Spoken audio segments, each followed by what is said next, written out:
In Moscow, thousands of nationalists took part in the so-called Russian March, an event marking the official Unity Day holiday that celebrates the defeat of Polish invaders in 1612. Police detained several protesters for refusing to take off their balaclavas or for wearing Nazi symbols. Unity Day marches have previously been marred by attacks against ethnic minorities and migrant workers. In the Russian Republic of Tatarstan, some 5,000 people took part in an Orthodox religious procession honoring an icon known as Our Lady of Kazan.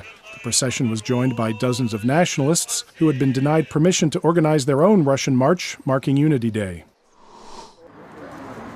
In the Kyrgyz capital Bishkek, activists gathered in front of the Russian embassy to stage a counter-protest against the nationalist marches in Russia. Protesters said they were opposing racism and the Kremlin's anti-migrant policies. Some were mourning relatives who were killed while working in Russia. In Azerbaijan, employees of the Kanun publishing house said that their workplace was raided by tax officials who seized computers and documents.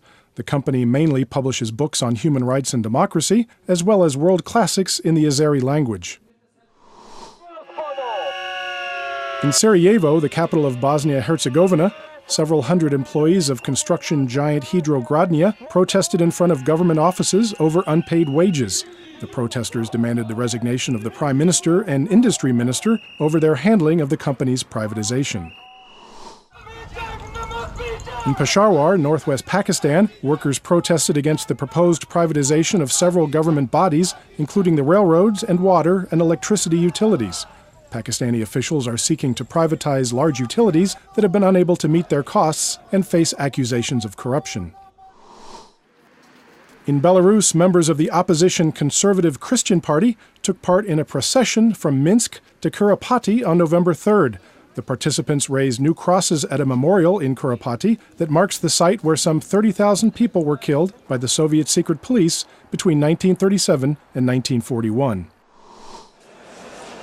And in the Egyptian capital, Cairo, extra security measures were in place at major train stations as the Interior Ministry reported an increased risk of attacks. The alert came just before deposed former President Mohamed Morsi and 14 Muslim Brotherhood allies went on trial over the deadly crackdown on protesters last December. And that's the news roundup from Radio Free Europe, Radio Liberty.